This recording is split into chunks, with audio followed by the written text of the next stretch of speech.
And I'm saying, and then if you look at that, it's just not fair. It's not right. It should be impartial. And I really believe now that Vince should consider allowing her. Maybe not now. Maybe not next week, next year, but consider sitting down and listening to what she has to say. If anything, it would make them money because and that's what Vince has always been about. If he can forgive Hogan, he can forgive Savage. Well, I don't even know if Savage would have forgiven him. That's another story. Well, Savage left the company. Savage left the company, and Vince McMahon was pissed. So we all know he holds grudges forever. Well, but when it comes to making money, Vince is all about the green. Mm-hmm. And he lets bygones be bygones if he can make him millions of dollars. And that would do it. She's already set a record for herself, and like you said, the career speaks for itself inside the wrestling ring. You know, outside, hey, those are her personal choices. Who are we to judge? We're not perfect by no means. That's where the internet hurts, because if this was 30 years ago, she would have been in the Hall of Fame by now, because nobody would have been able to read about that stuff, see it, even though it existed.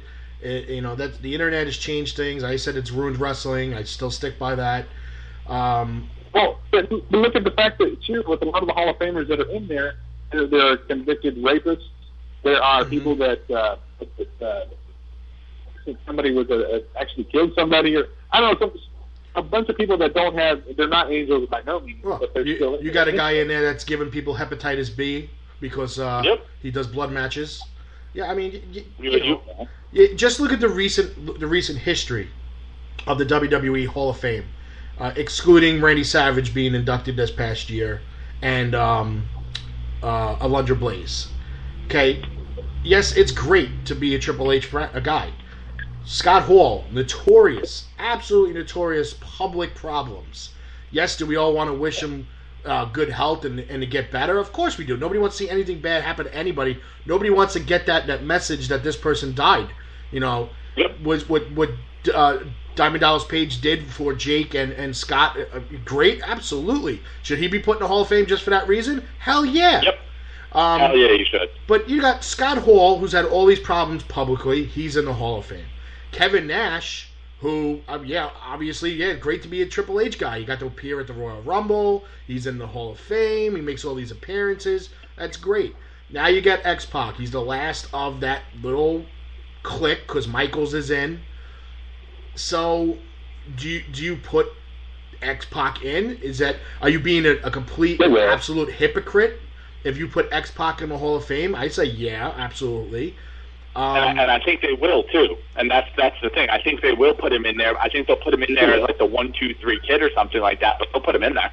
It's an absolute contradiction of why they're not putting Chyna in, and not for nothing. I couldn't agree more. I've had enough run-ins, and I'm not in the bad run-ins. Like with X-Pac at conventions, at wrestling shows, and he's one of the most flakiest, unreliable, uncredible sources that anybody could ever go to for a wrestling story. But at the same time, it depends which version of X-Pac you get. You got the X-Pac that's a loose cannon, or do you get X-Pac who's very mellow and humble and tells me the story of how he got into wrestling, that Angelo Poffo gave him an old pair of Randy Savage's boots as his first boots, and how humble and he loves everybody and blah, blah, blah. Or do you get the version where he's just digging a hole and throwing everybody in? So I don't really give much to what X-Pac says about Chyna. Like you said, he was in that video. He is just as guilty. It takes two to tango, not to pull one out of like the 1980s right there. But it'd be an absolute crime, and I don't know if X-Pac if they announce him into the Hall of Fame before Chyna, and they keep her out just for the reasons that they're saying because of her porn and all that other stuff. I just think it's a hypocrisy. It's I think Triple H at some point, he's going to take over for Vince, but if who's the point of who are we pointing the finger out here? Are we pointing it at Triple H? Or are we pointing it at Vince? I would say Triple H. Normally we're pointing it at Vince, and Triple H is fixing stuff. But now, see, for me, Kev, I would actually point it at Vince in this situation. Yeah, but see, I can't. What about Stephanie? Yeah, Vince has got to put his foot down and say, look, enough's enough. You know, Chyna's done what she's did. She belongs in the Hall of Fame. We had this one, that one, and this one in the Hall of Fame. He belongs in it. I mean, you got Jimmy Snuka in the Hall of Fame, who they just reopened up of his wife's murder case where they're investigating him. I mean, come on. I mean, it's just enough's enough. See, for me, I think it's the opposite. I think it's Triple H going to. I think Triple H and Chyna have squashed the beef, and I think at this point it's Triple H going to Vince saying, hey, listen, enough's enough. She belongs in the Hall of Fame. And that's how I see it, actually. I see it more as him going to Vince saying, listen, she needs to be in or this person needs to be in. Vince being stubborn Vince, like he always is, saying, no, it's not, I'm not to use this quote, but not best for business, like, because of this, and this that she's done in her past. Because we're all about the kids and we're all about this and that. He said it on Austin's podcast that Triple H said it, that, you know, and Vince said it himself, that she's not in because of the public things that she's done. And yeah, and but at the same time, you got to look at who, like you were saying before, who they have in the Hall of Fame now, and everything that each of those people have done in the public eye. Like you were just talking about, they opened up Snuka's murder case on his wife. I mean, I don't know. I don't. Yeah. Felix, if you had Vince and Triple H in front of you, who's the first one you'd point the finger at? To be honest, even though the man is getting up in age, that man is going to die in that company. He ain't going to retire, and all of his final decisions go through him. He has influence to make the final decision. Does he make it as far as the Hall of Fame? I have to look at the past as well and kind of touch on what the department has mentioned. Triple H, I think at this point or another, because it has been mentioned that Triple H mentioned that it was a very brief 15-second hug and the message that Chyna said to him. It wasn't nothing. He was just concerned that he was being recorded. Obviously, he wasn't. Otherwise, it would have been shown up there for YouTube for everybody to see.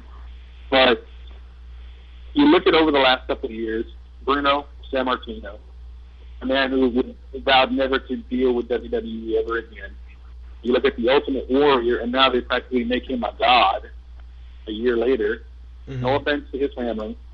But you look at those things, and you look at the fact that Triple H was a big instrumental part in getting this thing started for these guys to be put in the Hall of Fame. And Triple H put aside his personal differences with Chyna. Now that he's been married to Stephanie for over 10 years, has 3 beautiful girls, has a great family, has a good life, and realizes that maybe she just wants the same for herself. I could see that as a possibility. Will Stephanie, will Vince? I don't know. It'll take convincing, but it's not an impossible path. Yeah, I think all beefs get squashed sooner or later. We've seen it. We've seen it year after year after year, like you were just saying with Warrior. And I think all beefs get squashed sooner or later. And maybe we will see Chyna in the Hall of Fame sooner rather than later, or maybe it might be 7-8 years down the road.